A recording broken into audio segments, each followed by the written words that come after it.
How we doing, guys? Welcome to this week's Friday Waffle. Apologies about what time this is probably going to get actually kind of go out. It's about 8 o'clock at night on Friday night, and I'm just obviously starting to film it, so by the time I piece together all the bits and pieces, it's liable to probably only be available to you late birds if you're up, staying up late to about midnight. So anyway, guys, I hope you've all had a good weekend. Weather wise, it's actually snowing. I was out walking the dogs earlier on, and it's been snowing quite heavily here. I don't know what the forecast is over the weekend, but yeah, it's been, I must admit, this winter weather's getting bloody, it's miserable as anything, it really is, especially when you've got to go out and run in it. I mean, I was out last Sunday doing a big run, and it's just, you're absolutely freezing your bollocks off. But anyway, that's to be expected living in Scotland. So yeah, I must admit, this week in particular has been a really quite a tough and challenging week on the job front. This is now my second week doing this job. I've quite literally been flung in at the deep end. Now, because of the type of job it is, we have a customer. This customer, you know, we provide a service to a customer. The customer couldn't care less how long somebody's been doing a job for. At the end of the day, they just want to see a continual service. You know, it'd be like you going in a shop asking for help, and the person says, "Oh, I can't really help you because I've only been in the job 5 minutes." You would be sympathetic as a customer, but ultimately it's not your problem. So this is the position I'm in. I think at the last count I've got about 140 emails. I'm kind of looking at them and I don't know what to do with them, but yeah, it's tough, but I really need to have a conversation with the managers to find out what's happening, because technically I'm still on my notice, and come the 4th of March they could turn around and say to me, "Thanks very much, but this person's back to work, away you go." So yeah, I need to know what's happening, because I'm last night I was actually intending to make a video, but by the time I got in for work I was absolutely shattered, as you can see now, excuse me, absolutely shattered.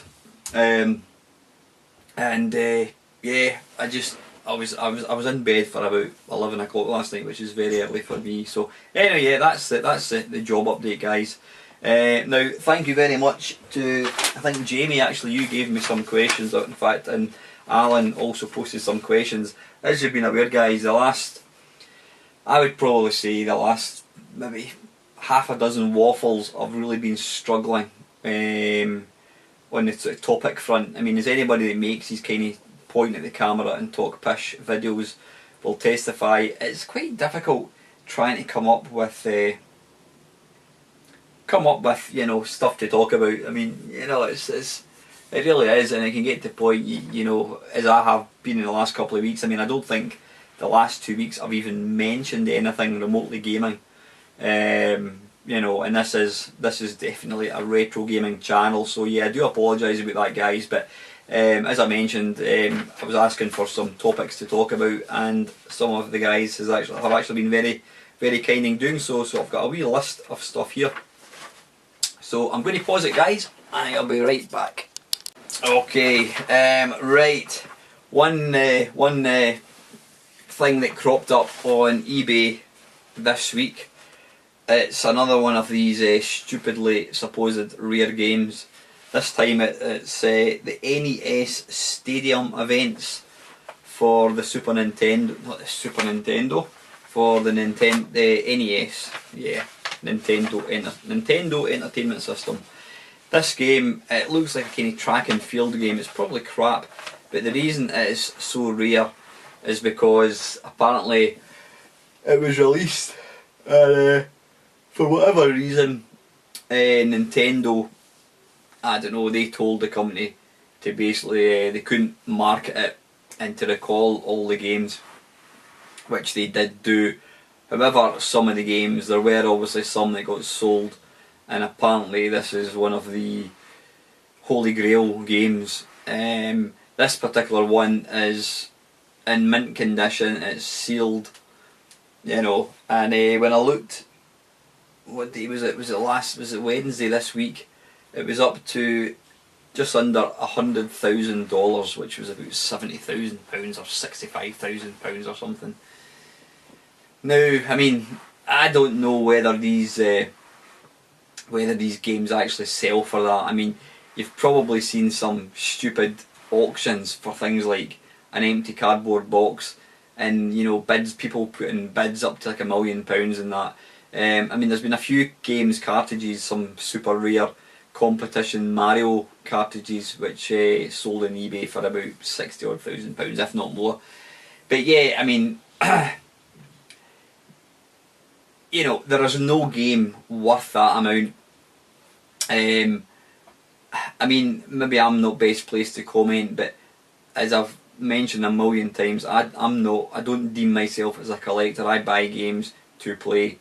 Now, somebody who buys games to play isn't going to spend £60,000 for a game, regardless of how good it is. You know, that would be a collector.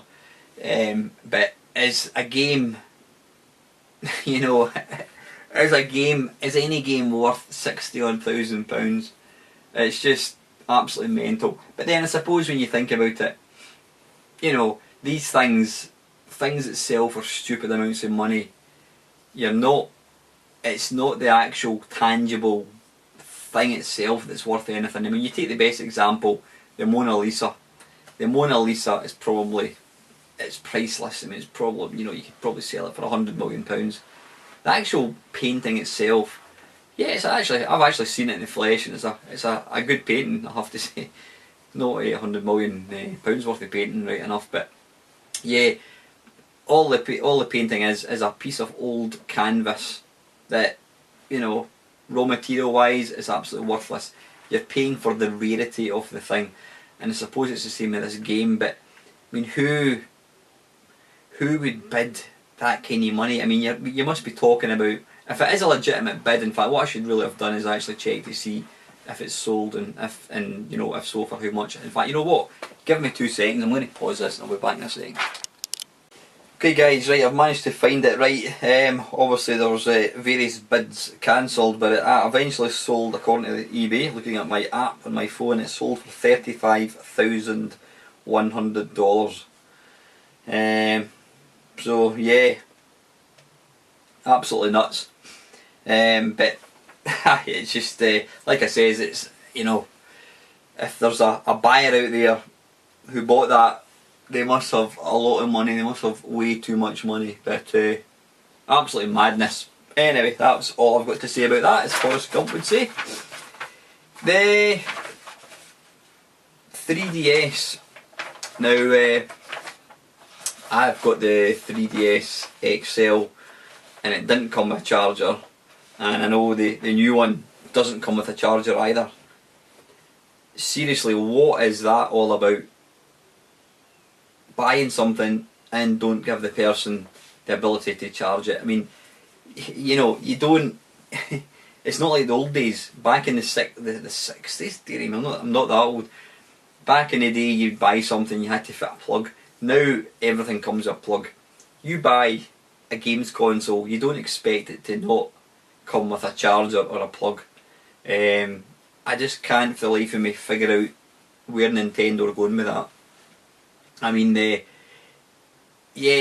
said, you know, apparently is it the original 3DS charger works with the 3DS XL, which is the one I've got, and apparently there's the same charger which works with the new, whatever it's called, I don't even know what the hell it's called, 3DS new, I don't know what it's called. But yeah, why would you not give a charger? I mean, you get somebody buying one of these for somebody's Christmas, not Christmas, or a birthday present, whatever, or even, you know, somebody buying one, you get it home, you go to play it, you switch it on, you'll have maybe half an hour's worth of battery power left from the factory, and then it runs out, so you go to look for the charger to plug in, and you can't find it, and you discover there's no charger included.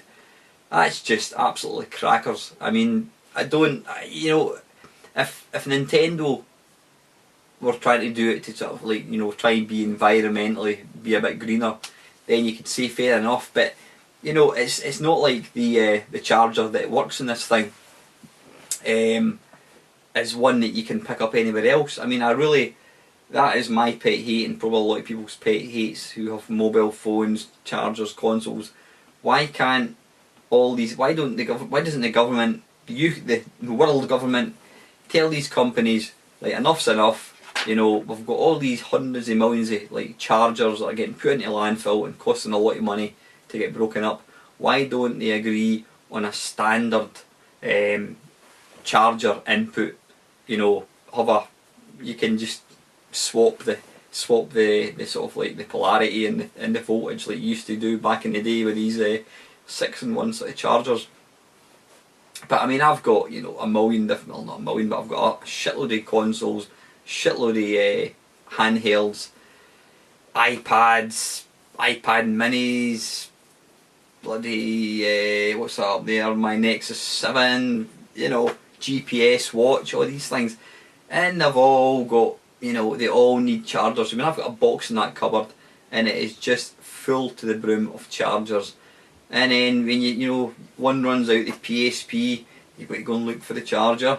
My camera, which I use, well, I don't have a camera in this particular, I don't have a charger on this particular camera, but you know, all these different things, it's all bloody different chargers. So anyway, yeah, that's my gripe.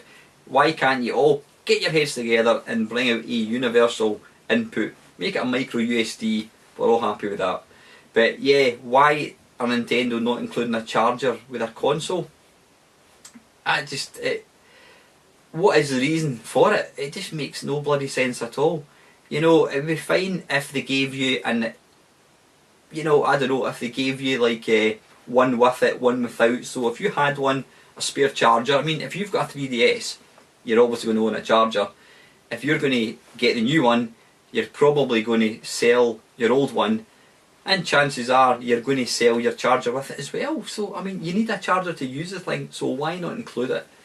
You know, it's like the old batteries not included, charger not included. Seriously, what's next? Are we going to sell electrical items without plugs? I don't know. Anyway guys, that's my gripe. Let's move on. I'm going to pause it for a wee second. Okay, I notice I tend to always sit to the side like that, so I'm going to, just to annoy you, I'm going to sit to the side like so. I notice, I've not written this down, I notice, I read in the news today on the intrawebs that apparently Google have decided to sort of stop manufacturing and producing the Google Glass. They've actually said that they're not cancelling the project, but they want to work on a better version. I never ever saw one. I mean, I've seen pictures of it getting used. You know, it was definitely science fiction. You know, you've got this internet thing just in front of your screen, but I could never imagine feeling comfortable sitting, I don't know, in public transport, and there's somebody sitting opposite me with this thing in front of their eye. Now you've got no idea what they're doing. They could be watching a Mamemeister 10-minute mashup, which is absolutely fine. They could be videoing you.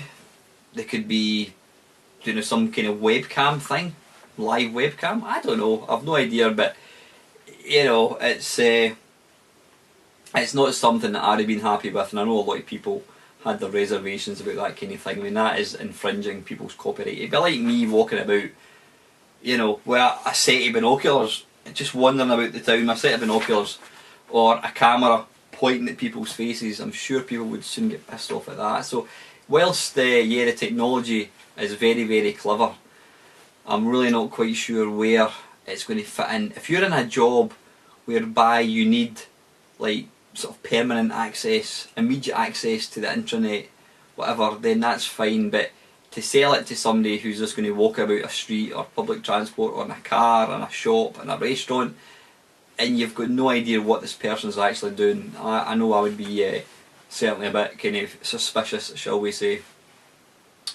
But aye, so I just feel sorry for the poor people who've actually bought them, because I'm guessing they're going to eventually, I mean they did say that they'll continue to support it, but if they're not actively making these things, I'm guessing the support is going to eventually sort of drop down. But yeah, I meant to mention this week on Wednesday it was our Retro Computer Club again, and I have to say guys, you can burn me at the stake for this, but we're a retro gaming club. I took along, what did I take along? An N64, there was a Vectrex, there was an Android Tab, there was a Mega CD as well.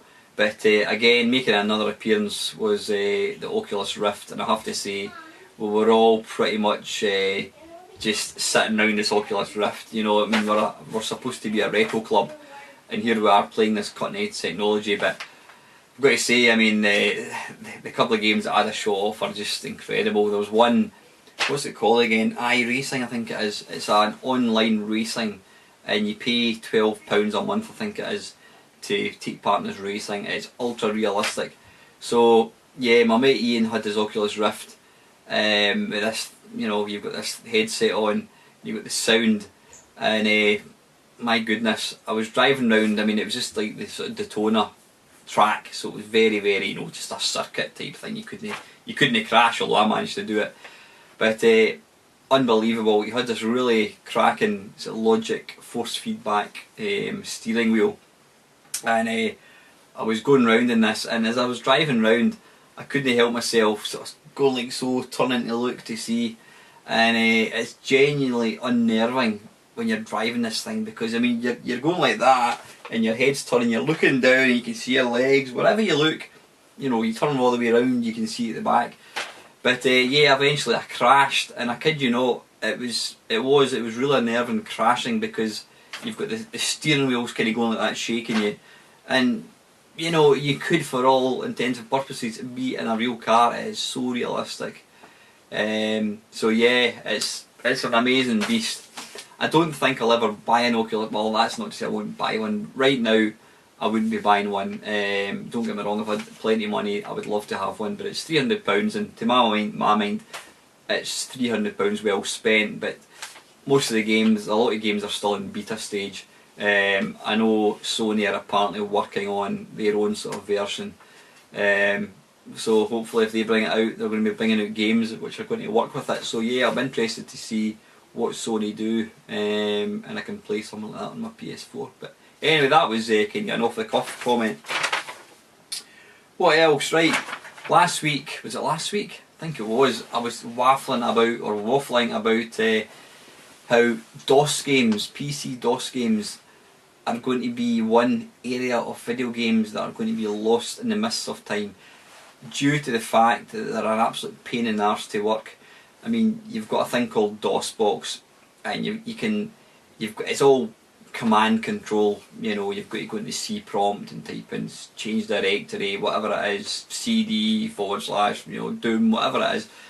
Like, as I was mentioning, people of a certain age, like myself, who were around at the beginning of the PCs, you know, even for myself, you've got to kind of dust off your DOS skills. But anybody who didn't have a PC before Windows came along, they'll not have a clue to run these games. So yeah, it's a very geeky type of emulation required. It's certainly not drag and drop like what you have with kind of modern emulators. You know, I was mentioning like the Mega Drive, the SNES. You can just drag a zip file onto the program and it will run. I mean, it's that easy. It is literally drag and drop, or drop and play, whatever you want to call it. But anyway, yes, I was moaning about that. So later on, a few days later, I thought to myself, I'm going to have a wee look at this. And one of my mates told me about a program. I've actually written it down here.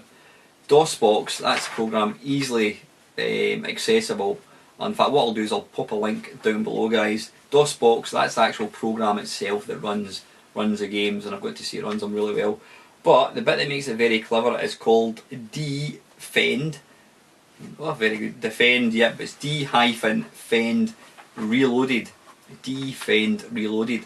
And what this is when you download Defend Reloaded, it kind of comes with DOSBox as part of it.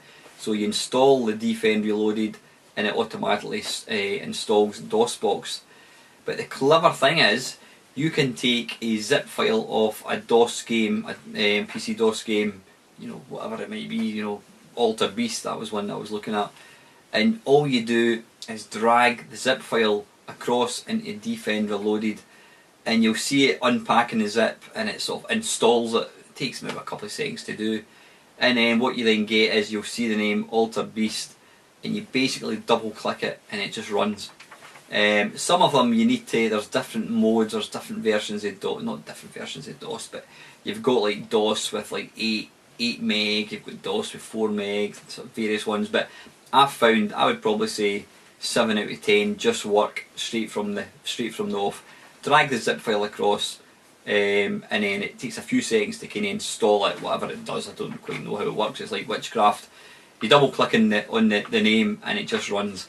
So yeah, I've been playing some fantastic games. Oh, in fact, another bit that I completely forgot to mention. It's all very well having like, you know, the software installed. What you need is some games. So I'm a bit of a, I found there's a couple of sites that have DOS games available for download. I mean, they're all games that no longer make money for anybody, so you can kind of freely download them. So I started downloading some of these games. I mean, I think I got about, I don't know, a couple of hundred, maybe slightly more than that. And yeah, I thought this was great. But then when I started looking for particular games which I knew were out in DOS, I couldn't find them. Now, I'm a bit of a, what's the word for it, a bit OCD when it comes to emulation in games. I like to have the sort of full collection. I wouldn't be happy with just like 50% of games. So I went on to a torrent site, and lo and behold, I found an 18 gig, yep, 18 gig, gigs worth of PC DOS games. It's called the Complete DOS Collection, I think it is. So yeah, I let that run overnight, and lo and behold, the following morning I've got 18 gig worth of PC games. So I think there's every game that's ever been out in DOS in this pack. It's absolutely fantastic. I can't send you the link to that, guys. I mean, just go into your favourite torrent site and type it in, PC DOS games, and you'll probably find it's 18 gig. Now, when I went to it, there was only like 2 people sharing it, but it downloaded the following morning, so I must have got quite a good sort of speed. So yeah, I've now got, well, according to this zip file, a complete collection of PC games, PC DOS games I should say. It's not Windows, PC DOS games. And there's some utterly fantastic ones. I mean, you probably saw in, if you've watched my Arcade Perfect, my arse about Star Wars, you'll see I was playing the DOS one. It's brilliant, you know, really, really good. Whether or not they run a wee bit quicker because it's on a modern PC, although DOSBox is supposed to slow it up a wee bit, it's supposed to make it run at the sort of same speed. Hang on a wee second, guys, I'll get a wee drink of my tea.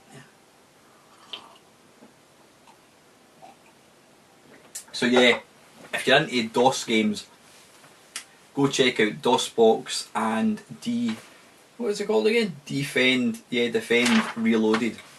Like I says, guys, I'll put the link down below, but you can easily find them. They're a piece of piss to find, actually. So yeah, and do a wee search. There's actually, what's it called? Is it the ISO archive or something? There's a website that has, I would say maybe 500 games you can easily download. Probably the best games anyway. So I'll have a look for these guys and see if I can put them in the link below for this thing. So yep, I'm going to pause this. Back in a sec. Right, okay. This is the first question that I have been asked about by Alan, I think it was.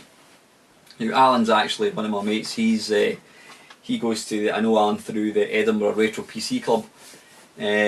So yeah, Alan was asking, or in fact he wasn't asking me a question, he made a post on one of my videos about he went to play a PS3 game the other day there that he hadn't played for quite a while, and when he switched it on, it said there was like 13 updates or something. So he sat and he sat and he sat and he sat and he sat and excuse me, he left it. Did he leave it overnight? I'm not quite sure, but he basically he ended up, he was hoping to just go on for like a quick half an hour on the PS3, and this thing ended up taking like all day to download an update. So the whole sort of like, you know, pick up and play aspect is pretty much lost on a PS3 unless you keep your PS3 on all the time. You're going to have these annoying updates. That's the same with, I mean, you look at the Xbox 360, you put a disc in and it'll maybe say update, you must update, and it's seconds. I mean, it is literally seconds to download an update. Even a system update on the not the PS3, on the Xbox 360, it takes maybe a couple of minutes tops. The PS3 seems to download the entire system every single time. And what annoys me most of all about the PS3, you could, I bought, what was the game I bought recently? Wipeout. Brilliant game, by the way. But yeah, I bought Wipeout, and then there was like maybe 10 updates, and rather than offering you the latest update that's got all other updates included, oh no, that's far too simple. It forces you to install every update that's ever come out for it in its entirety. So you're probably, I don't know, it seems to me that when they bring out updates, they don't have just one huge big one. You've got to update every single one. In fact, that doesn't make any sense, because the Xbox 360 does it that way. It only forces you to update the update rather than the full update, if that makes any sense. You know what, I'm probably talking shite. But anyway, all I do know is the Xbox 360, it's completely seamless. It doesn't stop you playing games at all. Whereas the PS3, I've seen my daughter, want to play a game on the PS3, and I'll say, well, right, you've got half an hour, and it turns out our half an hour is spent waiting on the thing to update. So I don't quite know who thought up that on the PS3, but I'm delighted to say that the PS4 seems to have kind of fixed that problem. I remember Steve Benway made a comment about the same sort of thing. He was doing an update, and apparently it was I don't know what it was like a 4 gig update or something, and he said that his internet wasn't that particularly quick, and he started it going, I think it was not Grand Theft Auto, what the hell, no, Forza, what's the other one? It doesn't matter what it's called, Gran Turismo? Yeah, I think maybe Gran Turismo. He went to play the game, and it told him he had this huge, big, massive update to do. So he started it, and he left it, and it was, I think he came back about 9 hours later, and it was still downloading. So then he went away, I think he went to his bed, he got up the following morning, and he went to install it, and it came up with an error. So yeah, he couldn't access his system, and for all that time, and then even then the thing fell over at the very end. And I don't think you can play on PlayStation 3 games unless you've got the latest update, which is a complete pain in the tits. So yeah, that's that one. Updates on the PS3 suck big style. Yeah, this one was just one that I thought about, and I've probably mentioned it before. I mean, I've got people who buy games and just, in fact, you know what? It's a two-pronged discussion, this one. I used to at least buy games, and I think every gamer has been guilty of this in the past. You see you read a review, your pals tell you about some fantastic new game that's just out for the PlayStation 3, Xbox, whatever, and you rush out and buy it because it's a great game, and you put it on your shelf, and it sits there, and then another game comes out and you play that, and then before you know it, this game has been sitting on the shelf for 6 months, a year, 2 years, whatever, never gets played. So I've been guilty of that, and I try and avoid that. I mean, saying that, I've bought what's it called, The Last of Us on the PS4, but the reason I've not played it yet is because I'm still playing Grand Theft Auto 5, and I've still got, what's that bloody game, Killzone as well. I really need to try and get that put to bed, because I've had it for such a long time. I want to complete the game, and then I can get rid of it, although saying that I'll probably get about 5 pence for it. So anyway, yeah, so that's one side to keeping games sealed, but it's not a conscious decision, it's just, you've just got too many games to play. But it's when you see collections on eBay, and it'll be like, full SNES collection, or full Dreamcast collection, and all these games, they're sealed, they've still got their foil wrap on, never been played. And you know what, I just think that is so sad. I mean, talking about that game earlier on, the one that sold for $35,000, that's bought not by a gamer, that's bought by a collector. And as much as I do appreciate that people like to collect things and they like to keep them mint condition, it's the same way when you see people, you know, selling childhood toys, cars, dolls, whatever it is, mint, never opened. I always think that's really sad. You know, I mean, I can understand, I don't know, I'm trying to think of an example, I can't even think of an example. Something that's maybe like a doll. I mean, there again, a doll should be bought to be played with as well, I suppose, but, you know, buying something to, like, I mean, we'll take a model or something, or a doll, yeah, we'll take a doll, whatever. You buy something like that, you know, at least you can still get enjoyment out of it because you can see it, you can pick it up, you can look at it, you can see it. So you're still getting the sort of like the visual appeal of it being in a box, you know, despite it being in a box. A video game, you can't possibly get the appeal from it because the thing's in a box. You need to actually take the tape, the DVD, not the DVD, well yeah, DVDs now of course, DVD, CD, cartridge, and you need to place it in the machine and switch it on. That's the only way you can possibly get any enjoyment out of it. Obviously these people who buy these things and keep them sealed, they're not gamers. They have it purely to say, look what I've got, this is worth £1,000. I just don't get that. I really don't get it. You know, but like I says, it's not just restricted to video games. There's collections all over the world, different types of collections, you know, brand new, never opened, because it holds its resale value. But nah, I'm afraid guys, anything that I get, whether it's a game, a book, whatever, the first thing I do is open the bloody thing. I mean, it's to be played with, and it just always, it doesn't upset me, but it just makes me slightly sad, especially when you see young kids' toys still in their wrapper, never used. What is the point of that? So yeah, anyway, let's pause it again, guys. Oops, just moved that. Right. Anyway, I'm kind of rabbiting on a wee bit here. Right, thanks to Jamie for some questions. He's given me 4 questions here. Now I've not even, let me see if that's actually recording. I think it is. Yep, it is indeed recording. I was conscious there it might not have been, and I was going to start talking shite and it's not getting recorded, and then I'd have to do it all over again. Yeah, first question Jamie is asking: what arcade games did you adore that were either never ported to your home format of choice or received very disappointing ports? And he's saying here he loved Arcade Outrun, Double Dragon, and he was gutted with his C64 versions.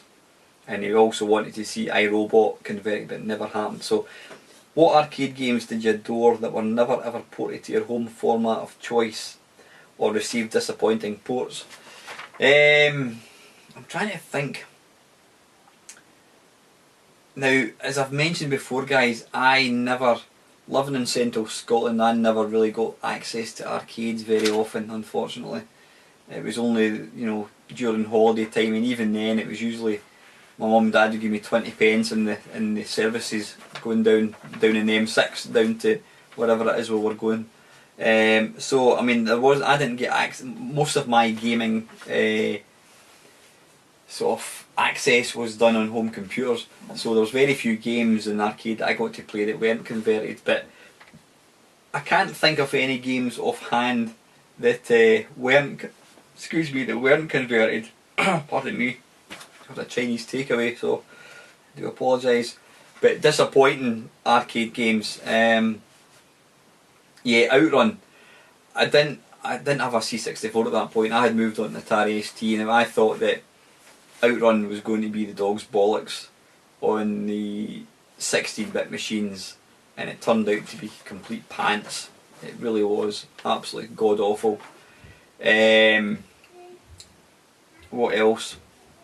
Street Fighter. I mean, Street Fighter itself was pretty pish, it really was.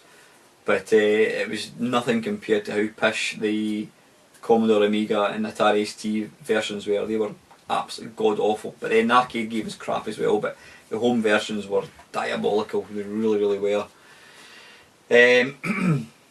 Games that, and I know this isn't part of the question, but games which had great conversions for was like Yar Kung Fu. You know, I thought that was an amazing conversion in the C64, which isn't what Jamie's asking.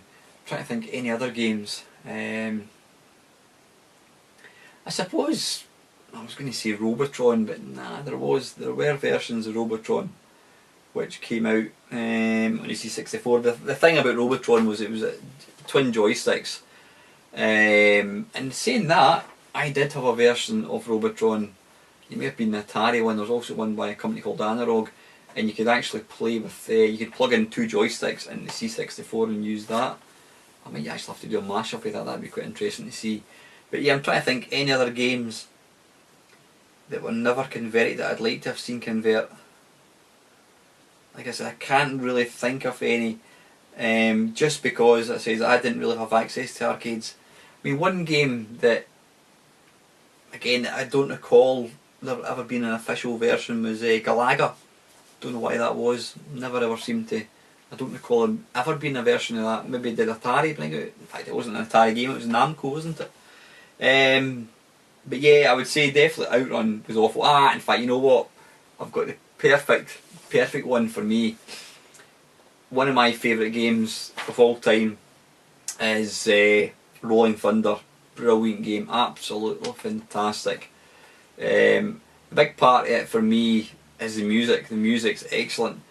Then when I got to hear that it was coming out on the home computers, I had, what did I have at that point? I had an Atari ST, and I thought, it's going to be the dog's bollocks. It's going to have great sound, it's going to look perfectly, it's going to play really, really well. And it turned out to be a big fat pile of steaming dog turd. It really was. It was god awful, absolutely awful game. Saying that, I think I looked at it fairly recently, and I remember thinking, ironically, it didn't seem as bad as I remember it to be back in the day. Normally you'd think things would be worse now, but yeah, back then I was gutted. It was shite. The music was crap. I mean, the music was a massive part of the game, and it was jerky. The scrolling was crap. It was a god awful game. So yeah, I would definitely say Rolling Thunder, marvellous arcade game, absolutely diabolical home versions. Really, really were. So yeah, that's that one, guys. The next one, in fact, there's a. Yeah, it was. Jamie's also asking, was there any versions again which weren't converted? Like I said, I can't recall anything because I didn't really have exposure to. All my games were through the 64, so I never really got to see games in the arcade first, if that makes any sense. Okay, Jamie's also saying here, okay, removing the rose tinted retro specs, he's put in their trademark. We all know that many games we loved back in the 80s really don't cut it anymore. What games that you loved back in the day can still give you genuine enjoyment today? Now, I've mentioned that before. I find the majority of 8-bit games quite weak now. I mean, I find I'm really surprised that I'm actually making statements like that, because I'm the biggest retro fan there is. One of the first things that I do when I get any sort of handheld is how can I run a Commodore 64 emulator on it, you know, because that's my thing. But actually playing, I play very, very few 8-bit games for any length of time. Games, so yeah, he's specifically asking what games did you really enjoy back in the day, and answer good now. Now I'm looking at my wall of my little bead art things, and one of the games that I've got up there is Bruce Lee. Bruce Lee was an utterly fantastic game. I loved it to bits. I completed it many times. It's one of the real happy games for me. You know, it was an amazing game. It brings back a lot of happy memories when I think about it. The music, the graphics, utterly brilliant game. However, playing it now, I find it it's pretty crap. You know, the scrolling, the way he runs, and it kind of stutters. It just doesn't seem that much fun to play.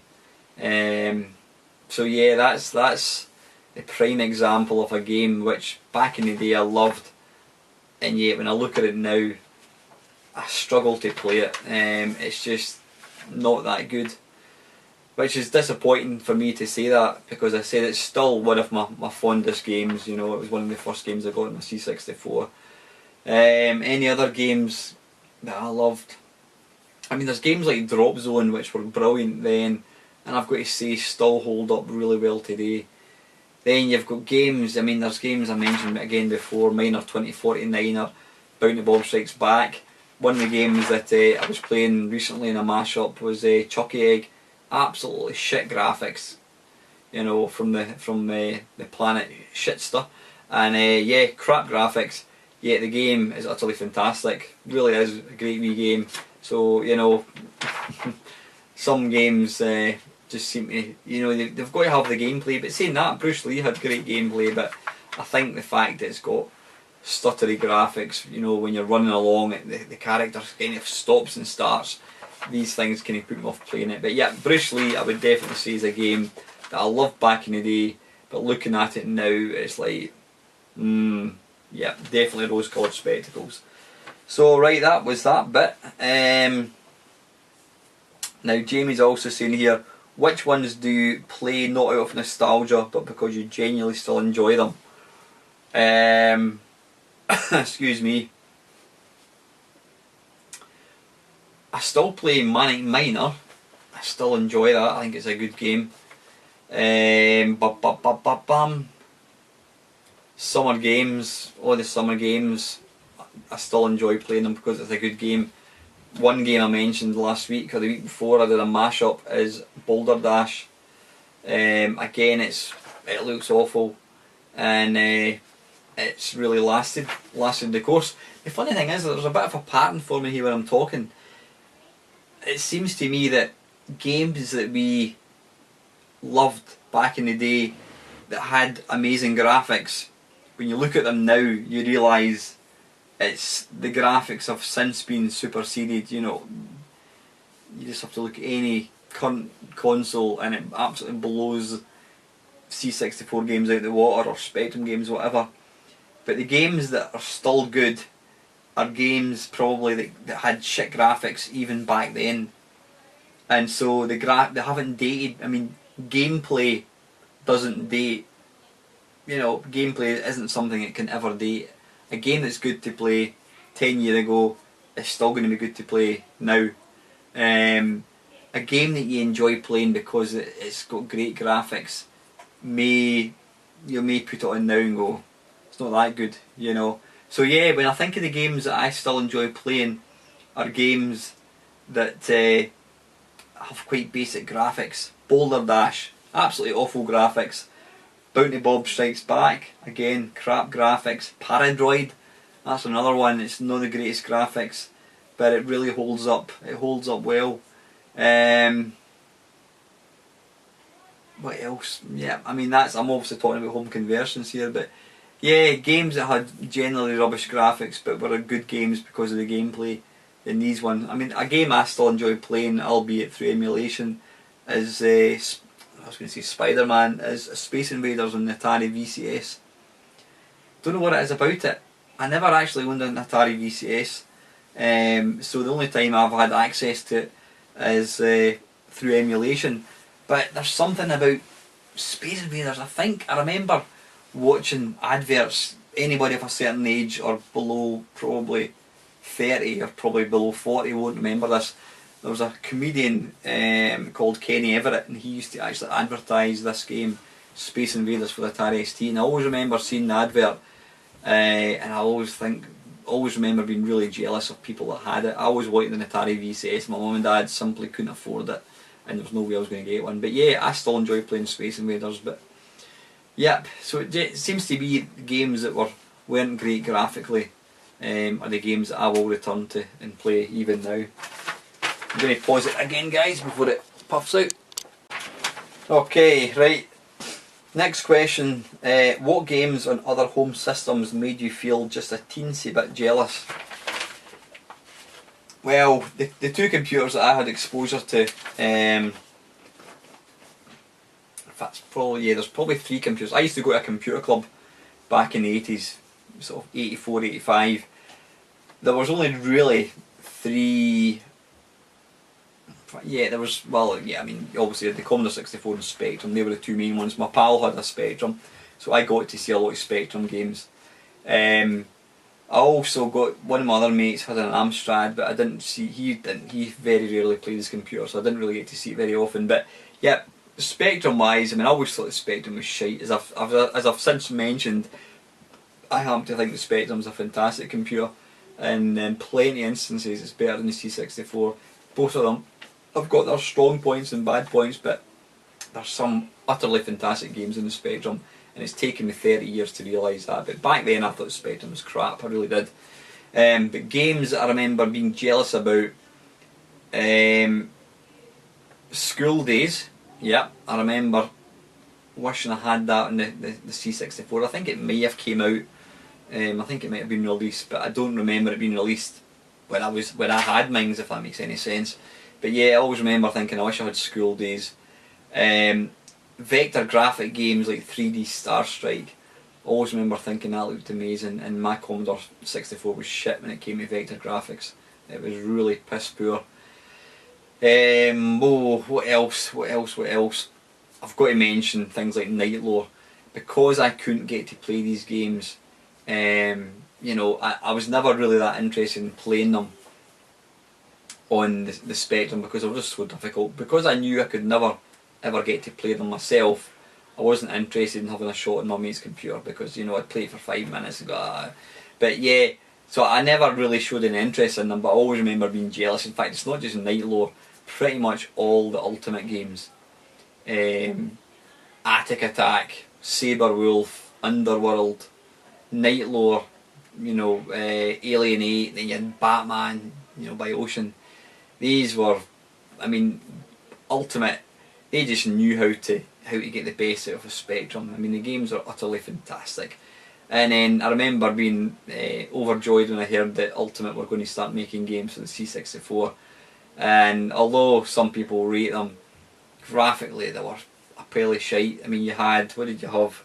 Staff of Karnath, Expanded Sprite Central, you had Entombed, you had Black Witch, I think it was. There was a couple of other ones, and they just looked bloody awful. I mean, you know, Ultimate and the Spectrum were the absolute king of Spectrum programming, as everybody else that knows will tell you. So yeah, I was jealous of pretty much all these games. I was jealous of all the sort of like the pseudo 3D, forced 3D perspective games on the Spectrum, because my Commodore 64 simply couldn't do them. Anything else? I loved, I wouldn't say I was jealous as much, but I loved Formula 1 by CRL. I'll tell you a game, yeah, I loved that, and it didn't come out in the Spectrum, on the Commodore. Not Ant-Attack, I wasn't really bothered about Ant-Attack, but Zombie, which was a follow-up to Ant-Attack by Sandy White. Yeah, Sandy White. That was a great game. Again, it was kind of pseudo 3D, and my wee Commodore 64 just simply couldn't handle it. So yeah, there was quite a few games in the Spectrum that I always wished I was jealous of. Amstrad wise, there was only one game which I remember seeing and I thought I was jealous of, and that was Steve Davis Snooker. For whatever reason, the C64, maybe it was just crap programming, but it didn't seem to be able to handle snooker games very well. When you know, if you split open a pack of like 15 reds, the whole screen would just it would drop to like 2 frames a second. It was Jericho Vision, really was. And I remember seeing Steve Davis Snooker on my mate's Amstrad. I think he got it bundled with it actually, and it was absolutely fantastic. You could get real like minute adjustments to the angles. Utterly fantastic snooker game, the best one around in my opinion. So yeah, I was jealous of that on my mate's Amstrad. Elite, I didn't have any pals that had a BBC, so I didn't get to see Elite. No doubt I would have been severely jealous, because it was way better than the C64 one. But yeah, and on another game, there was a few games on the Atari 8-bit. I mean, the Atari owners that used to go to the computer club that I went to, there was only maybe 1 or 2 of them, and we all looked down our noses at them because they had these crap computers that no games came out for. But some of the early C64 games that I used to love, things like Bruce Lee, Fort Apocalypse, Drelbs, Blue Max, God almighty, what else? Games like that. Even like, what do you call it? Rescue on Fractalis. These games, they were absolutely mind-blowing on the Atari 8-bit. I mean, I had all these versions on the C64, but the Atari absolutely kicked its arse. Probably because back then the guys had a lot more time to get used to the excuse me, the ins and outs of an Atari, whereas the C64 was fairly new at that point. But yeah, their versions were, they used to they would pee all over the C64 ones, unfortunately. So yeah, that is that. These were the games that I was jealous of, being a C64 owner. Saying that though, there was bloody hundreds of games that I had that other computers couldn't hold a torch to, so it was kind of a two-way circle, or a two-way thing, whatever you want to call it. And the very last one, the question that Jamie's asking, is he's saying this one relates to That Was the Year That Was, which is a feature I do with different, I basically take 1 year and I sort of pick out all my sort of like the top games in the arcade. He's asking here, if you could only play games from one specific year, what would it be and why? That's a tough one. Without seeing the games in front of me, it's quite a tough one. I would say, excuse me, I mean there's some games in 1 year that I would love and some games in another year that I'd love. I would probably say it would have to be 1984, 1985. I mean, my favourite game of all time is Robotron, which came out in 1982, 1983. Don't quote me on that. But yeah, I mean, to me, the real golden year would be probably like 1984, 85, when Konami were really on their game. I mean, they knocked out some fantastic games. You know, they had one of my favourite games, probably it's in my top 3 favourite arcade games, is Track and Field. Absolutely love it to bits. Hyper Sports, you know, Yeah Kung Fu. What else? Green Beret, or Russian Attack as it's called outside Europe. These are utterly fantastic games. But then I also love all my shoot 'em ups as well, sort of thing. So it's a tough one. I'd probably go for 84, 85 when Konami were knocking out stuff. But you know, there's so many good games. I mean, if I could pick 5 years, I would go for 1985 backwards. I'd go for like 1980 right through, and in that way I'd get to play all the games that I really wanted to play. There's just far too many good games to miss out any. But yeah, good questions. And anyway, thank you very much for giving me these questions. So anyway guys, so I'm busy fidgeting with that paper there. That is it. I've probably been waffling long enough. Hope you enjoyed watching it, guys. Please feel free to like, comment and subscribe. That's Copyright Monkey Spaz. He uses these 3 words one after another. But as Jamie done there, guys, he gave me these questions, and thanks to Alan as well for that. Please put down questions that you want me to answer. Like I says, guys, it is the toughest part I find with like Friday Waffles is finding material to talk about. Unless there's something happening in the news, it's quite difficult, and because I'm up to my arse and work at the moment as well, I've just simply not got the time to be thinking about video games and stuff to talk about. So please rack your brains, guys. Anything at all that you want my thoughts on to talk about, stick it down in the comments below, and I do promise you I will indeed talk about it. It doesn't, I mean, preferably it's going to be games related, you know, preferably retro games related, but anything at all, you know. Don't ask me for my opinion on politics. I don't do politics, religion. I'm not going to talk about things like that. But you know, primarily video games. Anything at all, guys, I can talk about.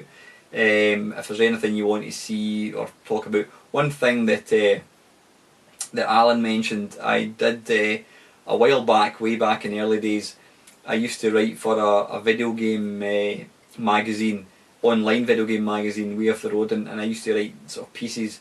And in the early days when I was doing this, doing my YouTube channel, I was reading them out, and Alan was saying that he really enjoyed these. Now I must admit, I didn't get a lot of feedback on them at the time, so I knocked them in the head, because that's what happens with YouTube video channels.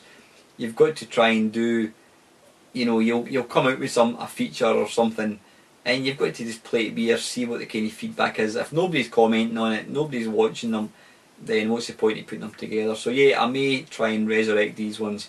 Arcade Perfect My Arse, I'm going to keep doing these. I mean, there's a million games I could feature.